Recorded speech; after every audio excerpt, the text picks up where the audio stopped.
So we're here at the Weinhard House in Tetherow. I'm here with Eric Meglasson, the architect. I'm James Fagan, Timeberline Construction.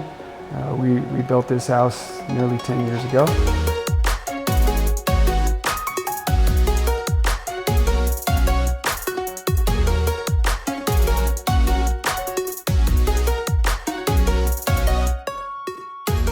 We first met the Keneallys at one of the Tetherow events and ended up coming over here with them. They had their eye on this lot, and at the time it had a giant dirt pile on it. Actually, it was being used for staging. So it was kind of neat because we were able to climb up on top of the pile, be able to see the view and just kind of check out the whole area. There was absolutely nothing here, which was a little intimidating. It was kind of a challenge, but it also presented just an amazing opportunity. We knew we could sculpt this land however we wanted to, and I think that just that knowledge alone kind of led us to realize there were a lot more opportunities to work with on this property than some of the other properties. I mean, it's a great piece of land because it's in the heart of the neighborhood. It's really private feeling. You're not close to any busy roads. It's behind, obviously, a very private gate. It's a phenomenal piece of property, like Absolutely. right in the heart of the neighborhood. Yeah, I think the Keneallys, one of their biggest motivation, I think, was to make a really nice family house. They're family-oriented people and wanted to create this really nice place to raise their family and have their first time in band here and just get into the lifestyle in Central Oregon for sure. Sorry. I think for me, this space here, where the family is, and having this beautiful outdoor space with the fireplace and the barbecue, the whole scene is right here. And then the other thing I think is a really cool feature with this place is the separate office space, which is upstairs with phenomenal mountain views. You know, we always go through this analysis process where we try to understand the program, what they need in the house, where the different spaces are going to go, how they're going to use them, and you know, we try to graphically illustrate that. I think we actually put together a small book for this project to sort of illustrate all of the different sort of analysis and study that went into it. And a lot of that was about locating, you know, the different view corridors, the different outdoor living spaces, and as James said, creating spaces that you can use all year round. Any time of day, any time of year, there's a space that you can go be outside and be comfortable. I think everybody that comes to Bend, they come here because they love the outdoors. Absolutely. I mean, it's the most common theme in our work, I think, is the connection to the outdoors. And this house, you know, collectively, I think we did a fantastic job of creating a lot of outdoor connections. You're aware of, you know, the changing season. You've got the ability to go outside, spend time outside. You can see out in all sorts of different directions from the different spaces. The house works on a passive standpoint. It allows the sun in when you want it. It keeps the sun out when you don't want it. And then there's kind of the third level, which is the active solar. I mean, we've got PV panels. We have a really very interesting solar thermal system that assists in the radiant heat, preheats everything for that and for the domestic water. And then there's also a photovoltaic array that makes electricity, which offsets the electric bill a little bit.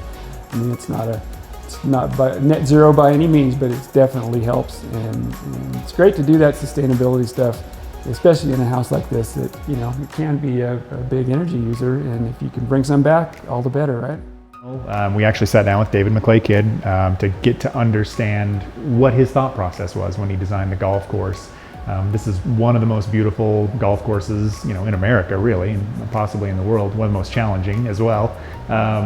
But the golf course designers did such an incredible job of working with the land, but enhancing it just ever so slightly. They sculpted it beautifully, the boulders, the landscape mounds, and we wanted to take it a step further than just having that in the yard. We thought it would be fun to pull that right into the middle of the building and really have this building connected to this incredible landscape. And so the courtyard in particular, and eventually the water feature, were all about pulling the landscape into the inside of the building, and that certainly reinforces the indoor-outdoor connection.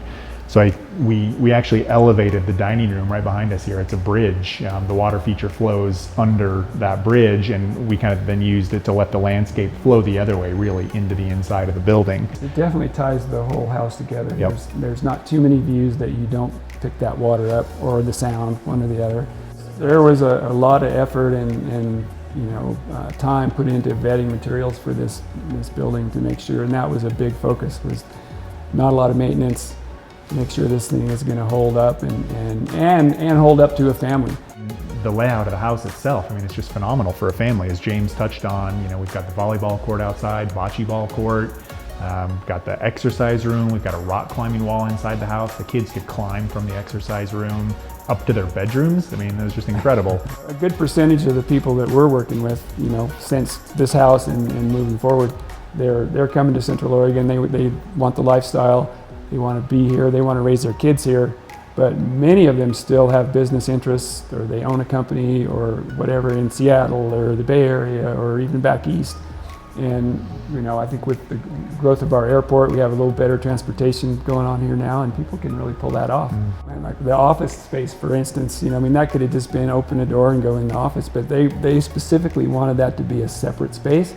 So you actually have to go outside, cross a little bridge, and then go into the office like it's going to another area, which I thought was really smart. Well, and it's makes for a great commute. You do have to actually intentionally go to work, but you're walking across this 6-foot long bridge. It's a very short commute, but it's a physical separation. It keeps your family over here, and it lets work be over here, and it allows you to keep them separated.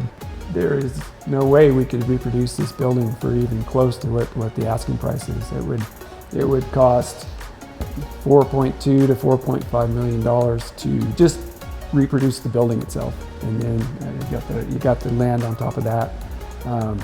So I mean, we're building them every day. We've built quite a few houses in Tetherow.